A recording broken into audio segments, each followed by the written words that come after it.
The old man moved through the grand performing arts center like a part of its own shadow. His uniform, a faded and practical gray, seemed to absorb the vibrant energy of the place, leaving him unnoticed in the corners and corridors. For 5 long years, this had been his world. It was a world of scents, the sharp, clean smell of floor wax that clung to the tiled hallways, the faint, dusty perfume of old velvet seats in the main auditorium, and the ever-present distant echo of music being born in rehearsal rooms. He knew the building's secrets, which floorboard creaked just outside the director's office, which window let in a perfect square of morning light, and the exact hum of the massive air conditioning units as they kicked on at noon. His name was Arthur, but few people used it. To most, he was simply the janitor, or even less, just a movement in their peripheral vision. The staff, the artists, the wealthy patrons, they flowed past him like a river around a stone. He would receive a curt nod, sometimes, or a distracted excuse me when they bumped into him, their eyes already fixed on something more important. He never took it personally. It was just the way of things. He had a quiet dignity about him, a stillness that made him easy to overlook. He found a strange sort of peace in his invisibility. It allowed him to observe, to be a silent witness to the flurry of passion and ambition that filled these halls. His daily tasks were a litany of the mundane. He polished the endless expanse of marble in the lobby until it mirrored the crystal chandeliers. He wiped smudges from giant panes of glass, erasing the fingerprints of the world. But his most frequent, and perhaps most cherished, duty was caring for the main stage. After the rehearsals and the performances, when the last audience member had gone home and the last spotlight had been switched off, the stage became his. It was a vast, empty world, bathed in the ghostly glow of a single work light. And in the center of it all sat the king, a gleaming, black grand piano. One evening, after a particularly loud and energetic symphony rehearsal, the hall was thick with the energy of 100 musicians. The air still vibrated with the memory of crashing cymbals and soaring strings. The orchestra members, chattering and laughing, gathered their things and left in a wave. The conductor, a man with a famously short temper, barked a few last-minute instructions at a stagehand before storming out. Soon the only sounds were the old man's soft footsteps and the gentle squeak of the wheels on his cleaning cart. He started at the back of the hall, sweeping methodically row by row. His movements were practiced and economical, a slow, rhythmic dance he had performed 1,000 times. He watched the dust motes dance in the single beam of light, each one a tiny, silent star. He thought about the music he had just heard. It was full of fire and noise, a story of a great battle. He appreciated the skill, the discipline it took to create such a sound. But it always felt a little loud to him, a little too eager to be heard. He preferred the spaces between the notes, the quiet moments that held the most weight, as he worked his way down the aisle.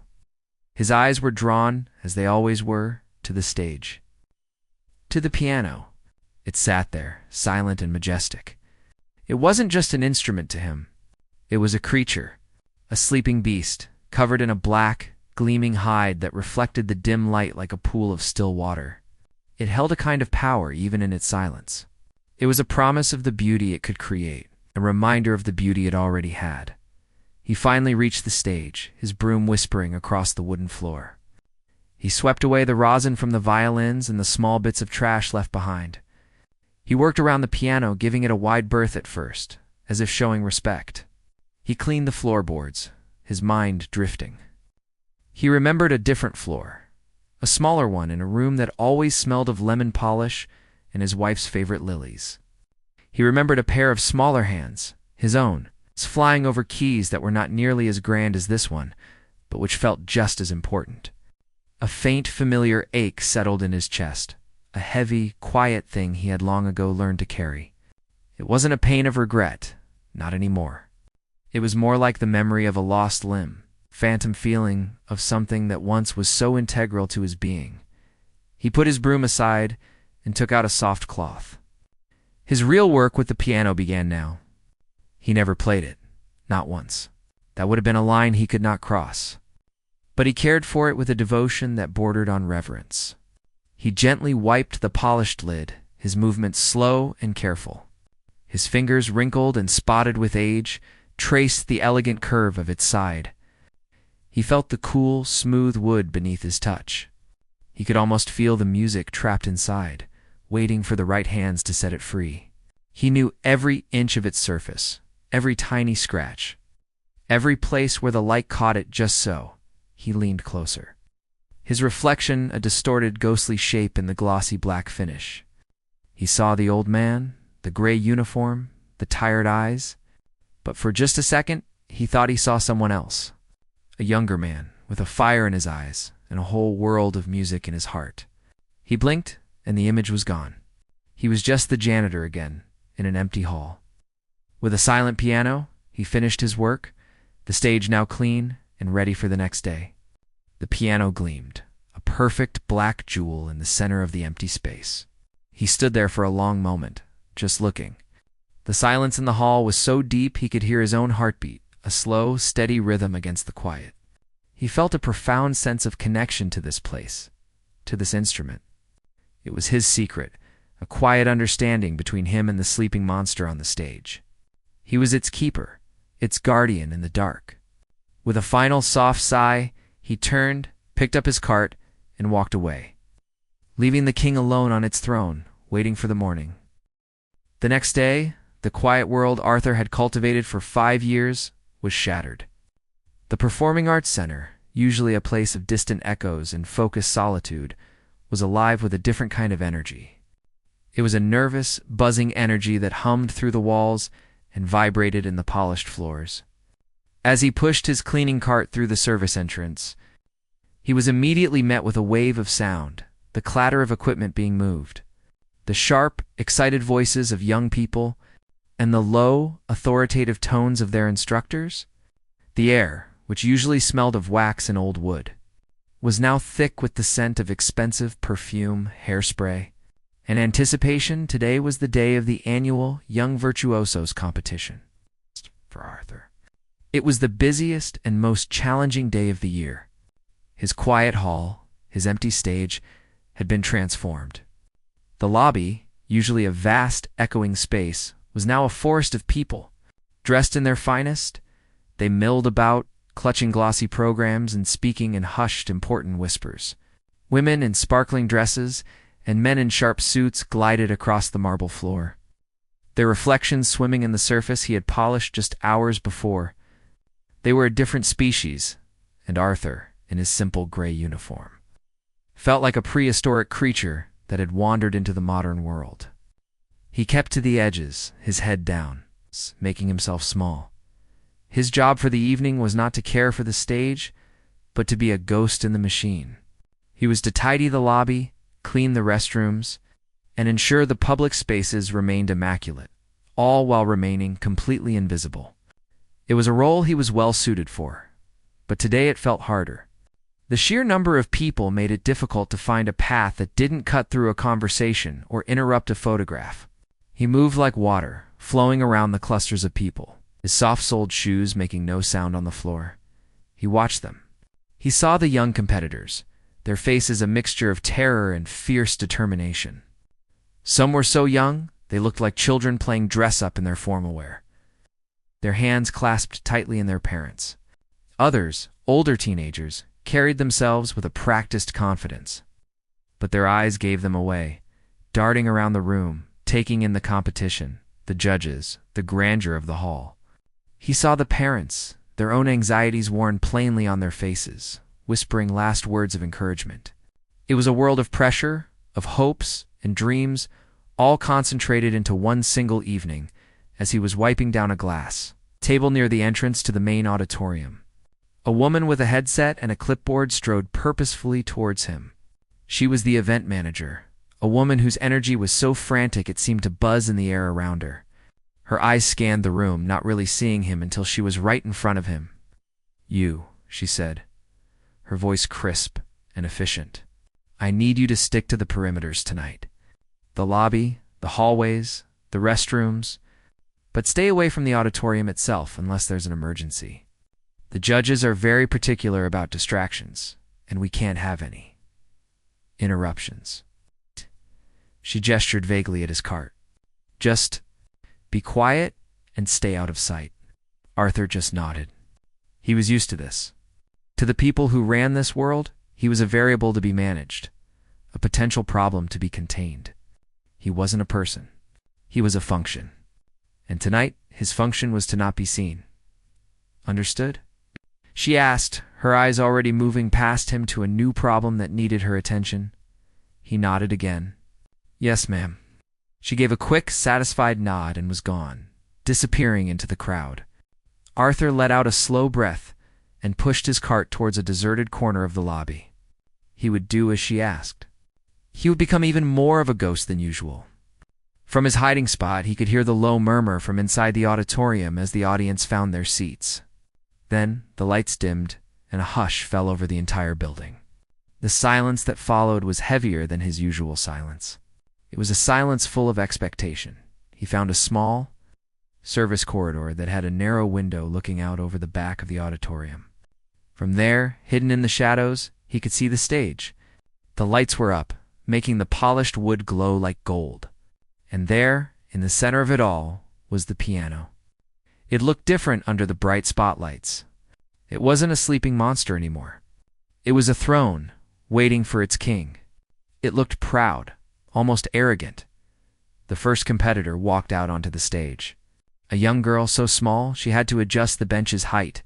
She sat, straightened her back, and placed her fingers on the keys. For a moment, she was perfectly still. Then she began to play. The music that filled the hall was flawless. It was fast, precise, and technically brilliant. Her fingers flew across the keys, a blur of motion. Arthur watched from his dark window, impressed despite himself. It was a performance of pure skill, a demonstration of thousands of hours of practice. He could hear the occasional rustle from the audience, a soft cough, but mostly there was just the music. He could imagine the judges in the front row, their faces stern, their ears trained to catch the slightest mistake, the tiniest hesitation. He listened to the entire piece. It was beautiful in a way, like a perfectly cut diamond. It was sharp, clear, and dazzling. But as the final, thunderous chord faded and the audience erupted into applause, Arthur felt a strange sense of emptiness. The music had been perfect, but it had felt hollow. It had been a performance of notes, not a story. It had been all technique and no soul. He thought of the piano's silence, of the quiet moments he spent with it every night.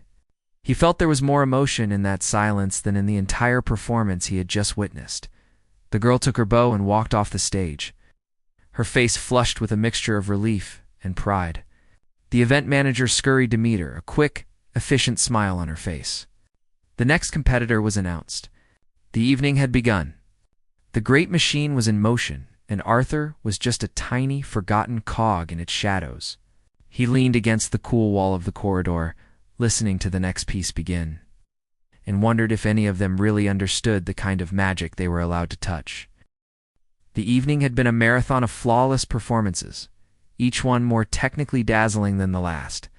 Arthur watched from his small, dark window in the service corridor as one young person after another took their turn on the gleaming stage. He saw the tension in their shoulders, the way they held their breath before the first note, and the wave of relief that washed over them when the final chord was met with applause. He felt a distant sort of admiration for them, for their courage and their incredible skill. But still, he felt that something was missing.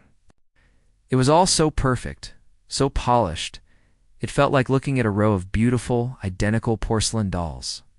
There was no crack, no imperfection, no sign of the human struggle that must have gone into creating such perfection. Finally, the host walked back on stage, his smile wide and practiced. And now, ladies and gentlemen, the moment you've all been waiting for, he boomed, his voice filling the hall. Our final competitor of the evening. A young artist who has been captivating audiences since she was old enough to reach the pedals. Please give a warm welcome to... Arthur didn't quite catch the name, but he saw the girl as she walked out from the wings. She was just 16, with a long braid falling down her back and a simple, dark blue dress. She looked younger and more vulnerable than the others who had come before her. There was no practiced confidence in her step, just a quiet, focused determination.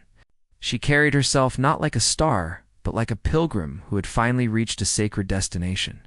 She walked to the center of the stage and gave a small, nervous bow to the audience before sitting at the piano. A hush fell over the auditorium, deeper and more profound than before. This was it, the climax of the night. Arthur found himself leaning closer to the window, his breath fogging the cold glass. He felt a pull of sympathy for this girl. She seemed to carry the weight of the world on her small shoulders. Just as she placed her fingers on the keys, ready to begin her journey, a stagehand, a young man in a black shirt, rushed onto the stage from the opposite side. He was moving quickly, trying to be discreet, holding a large, insulated water bottle. He had probably been tasked with making sure the performer had water within reach. In his haste, his foot caught on a thick cable that lay snaking across the floor. It was a small, clumsy mistake, but in the silent, charged atmosphere of the hall, it was a catastrophe. He stumbled forward, his arms flailing. The water bottle flew from his grasp, tumbling end over end in a slow, horrifying arc. For a split second, time seemed to stop. The entire audience, the girl at the piano, even the stagehand himself, all watched the bottle's silent, graceful flight through the air. Then it came down. It landed squarely on the piano's keyboard, the impact knocking the lid open and sending a cascade of water directly onto the keys and the intricate hammers and strings inside. A collective, sharp gasp rippled through the auditorium. It was the sound of 100 people drawing in their breath at once. The girl at the piano snatched her hands back as if she had been burned, her eyes wide with shock and disbelief. She stared at the glistening wet keys, her dream dissolving in front of her. A single tear welled up and traced a path down her cheek. Panic erupted. The event manager, the woman with the clipboard, was the first to react. She burst from the wings, her face a mask of horror. She barked orders into her headset, her voice a strained, frantic whisper. 2 technicians in matching shirts rushed onto the stage, their tools at the ready. They crowded around the piano, peering inside, gently touching the keys, their faces grim. The audience began to murmur, a confused and restless sound like a disturbed beehive. The magic of the evening was broken, replaced by a tense, awkward drama. From his hiding place in the corridor, Arthur saw it all unfold. He saw the stagehand's face, pale with guilt and terror. He saw the event manager trying to hold everything together, her professional composure crumbling under the pressure. He saw the technicians shake their heads slowly, one of them wiping a wet key with a cloth, only to see it sink lifelessly. "It's waterlogged," he heard one of them say, his voice carrying in the now silent hall. "The action is shot. We can't fix this here." The girl at the piano had not moved. She just sat there, her shoulders slumped, her gaze fixed on the ruined instrument.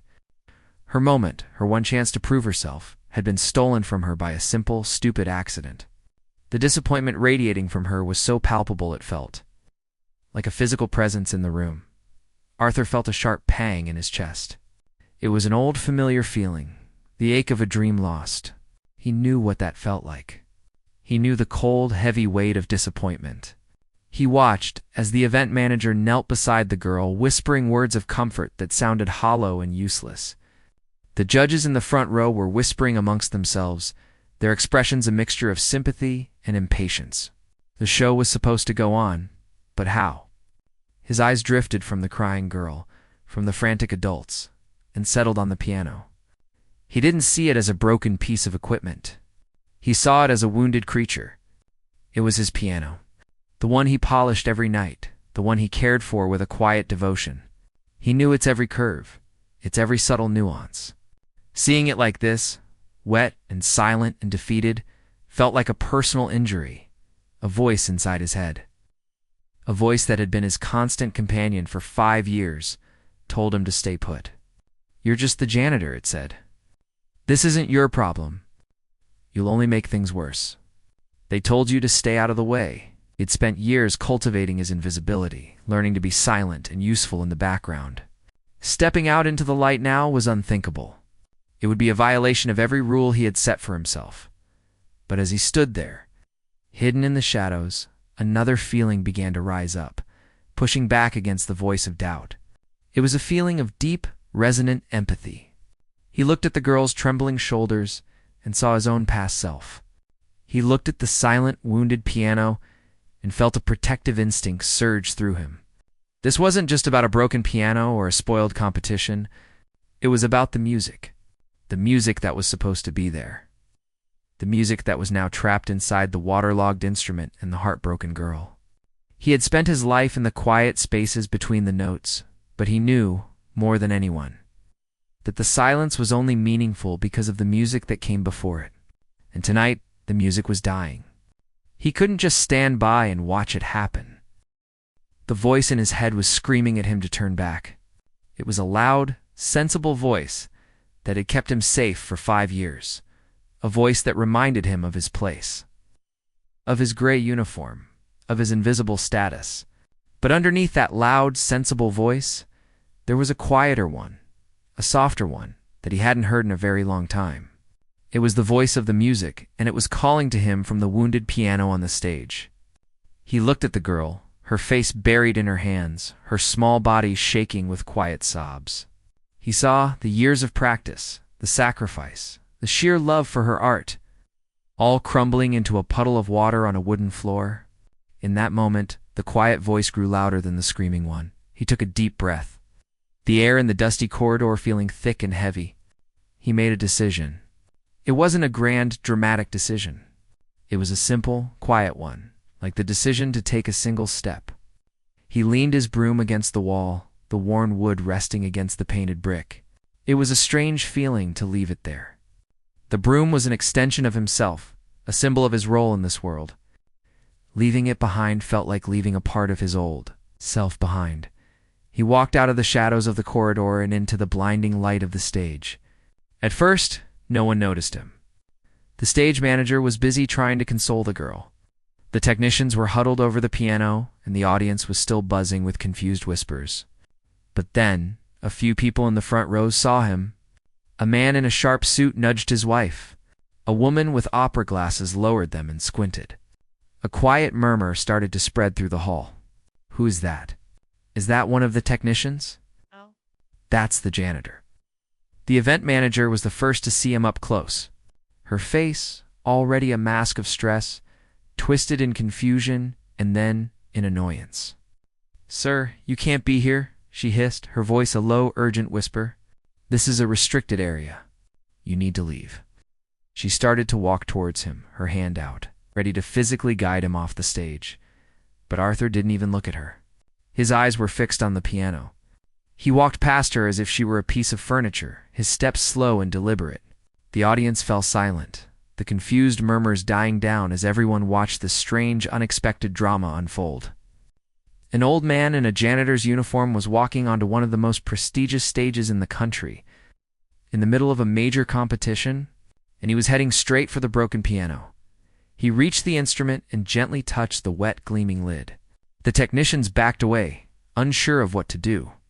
The event manager stopped in her tracks, her mouth slightly agape. The whole auditorium was holding its breath. Arthur looked at the girl, who had now lifted her head, her tear-streaked face full of bewilderment. He gave her a small, gentle nod, a silent gesture that seemed to say, "It's okay." Then he sat down on the bench. The simple, worn wood of the bench felt more familiar to him than anything else in the world. He ran his hand over the keys, his fingers tracing the line where the water had done its damage. He pressed one of the wet keys. It made a soft, dull thud, a dead, lifeless sound. He tried another and another. A whole section of the piano was silent, its voice drowned. A wave of disappointment went through the crowd. It was confirmed. The piano was ruined, but Arthur didn't get up. He just sat there for a long moment, his hands resting on the keys, his head bowed. He looked like a doctor examining a patient, listening for a faint heartbeat. He was listening, not with his ears, but with his fingers, with his memory. He was mapping out the terrain of the damage, finding the islands of dry keys in the sea of silent ones. Then he began to play. He didn't start with a loud, dramatic chord. He started with a single, clear note. It was a high, lonely sound that hung in the air like a star in the night sky. He let it fade into silence before playing another note, a little lower this time. He was not playing a song that anyone recognized. He was improvising, creating a melody out of the broken landscape of the piano. He used only the dry keys, which meant his fingers had to jump across the keyboard, skipping over the silent, damaged parts. The music was sparse, simple, and haunting. It was a melody full of space and breath. It was not a performance of skill, but a conversation. It was the sound of loneliness, of quiet evenings, of memories both happy and sad. It was the sound of a heart speaking without words. The audience, which had been restless and confused, was now completely still. People leaned forward in their seats, their eyes wide, their breath held captive. The cynical music critic in the front row slowly put down his pen, his usual look of bored judgment replaced by one of raw, undisguised awe. The stern conductor, who had seen 1,000 virtuoso performances, leaned forward, his face a picture of utter astonishment. The music grew a little stronger, a little more confident. Arthur's fingers, old and wrinkled, moved with a grace and a certainty that seemed impossible. He was not just playing notes. He was telling a story. It was a story of a life lived in the shadows, of a love lost, of a passion that had been buried but never extinguished. Each note was a word, each silence a pause for thought. The music was not perfect. There were misjumps, moments of hesitation where his fingers searched for a working key. But these imperfections only made it more beautiful, more real. It was the sound of a human soul laid bare. The girl who had been crying was now watching him. Her tears forgotten, her mouth open in wonder. She saw how he worked around the broken parts of the piano, how he turned a tragedy into a unique and heartbreaking piece of art. He was not just playing the piano. He was healing it, and in doing so, he was healing her disappointment. He played for what felt like an eternity, and for no time at all. He brought the melody to a gentle close, ending with the same single, lonely note he had started with. The final sound faded into the air, leaving a silence so deep and so profound it felt like a physical presence. No one moved. No one clapped. No one breathed. The entire hall, hundreds of people, was frozen in a state of pure, unadulterated awe. They were not just listening to music. They were witnessing a miracle. An old man asked to sweep the floor, had used a broken piano to stop the world and remind them all what it meant to feel something real. The silence in the concert hall was a living thing. It was heavy and deep, a shared breath held by hundreds of people. The final lonely note from the piano had dissolved into the air, but its echo remained, vibrating in the hearts of everyone who had heard it. No one moved. No one spoke. They were all trapped in the beautiful, heartbreaking web that the old man had woven from the broken strings of a ruined piano. It was a silence that was more profound, more meaningful than any applause. Then, in the back of the hall, a single, sharp sob broke the spell. It was the sound of a heart that could no longer contain its emotion. It was a crack in the dam, and suddenly the floodgates opened. A person in the front row stood up, then another, and another. A slow clap began, hesitant at first. Then it grew stronger, faster, until it became a thunderous roar that shook the very foundations of the building. The entire audience was on its feet, their faces wet with tears, their hands raw from clapping. It was not the polite, appreciative applause of a concert.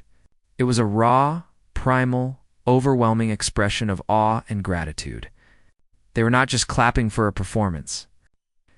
They were cheering for a miracle. Arthur, still sitting on the bench, flinched at the sound. The wall of noise and emotion that crashed over him was physically painful. This was not his world. This was the world of bright lights and loud applause, a world he had deliberately walked away from a lifetime ago. He felt 100 pairs of eyes on him, and his first instinct, his only instinct for the past 5 years, was to run. To disappear? He stood up quickly, his movements awkward and clumsy like a startled animal. He looked for an escape route for the shadows of the wings, for the safety of his broom and his quiet corridors.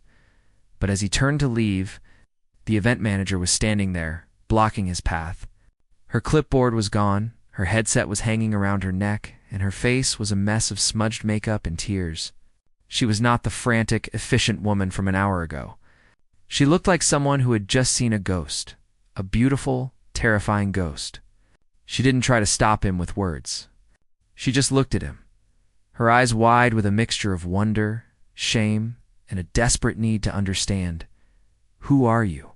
she finally whispered, her voice trembling so much it was barely audible. Arthur stopped, his hands clasped in front of him, his eyes fixed on the floor. He felt the weight of the question, the weight of all the years he had spent trying to forget the answer. The applause in the hall began to soften as people leaned in, trying to hear. "I used to play," he said, his voice rough and quiet, like stones rubbing together. "A long, long time ago."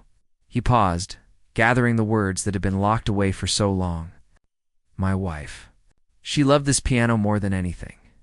We never had much money, but we would save up for months just to buy cheap tickets to the nosebleed sections, just to hear it played." He looked up, not at the manager, but at the gleaming instrument behind him. "When she got sick, I would play for her.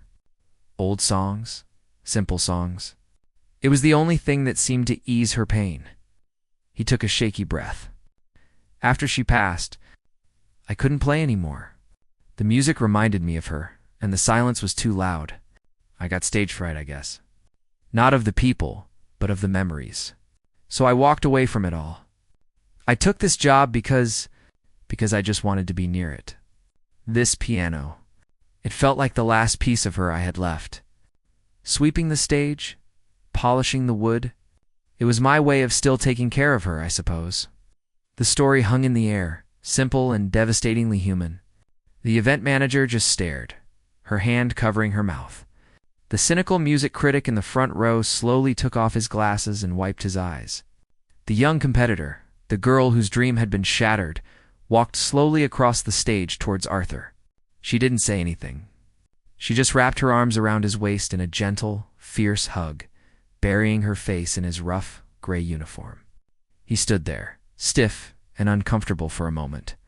Then slowly, hesitantly, he patted her back. The event manager finally found her voice. "I am so sorry," she said, her voice thick with emotion. For not seeing, I'm so sorry." Arthur just gave a small, dismissive wave of his hand. It didn't matter anymore. The manager turned to the audience, her voice now clear and strong, amplified by the microphone she had picked up from the host's stand. "Ladies and gentlemen," she said, her voice ringing with a newfound conviction, "it seems our competition has an unexpected winner, and an unexpected encore. Would you like to hear more?" The response was instantaneous. The roof nearly blew off the place with the force of the cheers. Arthur looked out at the sea of faces, all turned towards him, all waiting. He saw the young girl looking at him, her eyes shining with hope and admiration. He saw the judges, their faces filled with respect. He saw the event manager, nodding at him with an encouraging smile. He felt a shift inside him. The fear, the shame, the weight of the past didn't disappear, but it suddenly felt lighter. For the first time in decades, he didn't feel like a man hiding. He felt like a musician who had been given a second chance. He walked back to the piano and sat down on the bench. The hall fell silent again, but this time it was a different kind of silence. It was not a silence of shock, but of anticipation, of welcome. He placed his fingers on the keys, on the dry working keys, and began to play. He didn't play a complex or famous piece. He played a simple melody, a lullaby he used to play for his wife. It was a song full of love and sorrow, of loss and remembrance. But this time, as the notes filled the hall, they didn't sound lonely. They sounded like they were finally coming home. The old man in the gray uniform was gone, and in his place sat a virtuoso. Yes, his soul laid bare for the world to see. Finally being heard.